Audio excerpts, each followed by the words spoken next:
ఇక మీ ఫ్యాన్స్ అయితే, ముఖ్యంగా బాలకృష్ణ ఫ్యాన్స్ అయితే బాలయ్యను ఎన్నో విధాలుగా ట్రోల్ చేశారు, చేస్తూనే ఉన్నారు. పాజిటివ్ గానే వాళ్ళు ట్రోల్ చేస్తారు, కానీ దాన్ని వాడుకునే వాళ్ళు ఇంకో రకంగా ట్రోల్ చేస్తారు.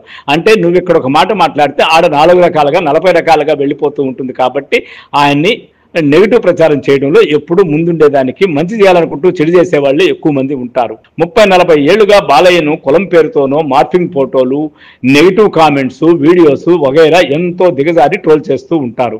ఎవరైనా బాలయ్య పేరు చెప్పినా, ఏ హ్యాండిల్ అయినా బాలయ్య గురించి పాజిటివ్ గా రాస్తే చాలు వాళ్ళకి కులం అంటగట్టారు, వాళ్ళని టార్గెట్ చేశారు. ఎంత చేసినా చిరునవ్వుతో ముందుకు వెళ్ళాడు, కానీ ఏ రోజు వాటికి భయపడలేదు బాలయ్య. మీరు కేసు పెట్టే ముందు మీ అభిమానులకు కూడా ఎవరిని ట్రోల్ చేయొద్దు అని చెప్పి ఉండాల్సింది.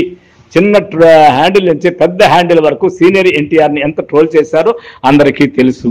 ఆయన చనిపోయి ఎన్నో సంవత్సరాలు అయింది, అయినా కానీ లేని వ్యక్తి మీద తినడం గురించి, ఆయన అలవాట్ల గురించి ట్రోల్ చేశారు. నిజానికి లేని వ్యక్తిని ట్రోల్ చేయాల్సిన అవసరం ఏంటి అని ప్రతి ఒక్కరూ ఆలోచించాలి. కానీ వాళ్ళు ట్రోల్ చేశారు, మేము కూడా సపోర్ట్ చేస్తామన్నట్టుగా ఉంటుంది వ్యవహారము.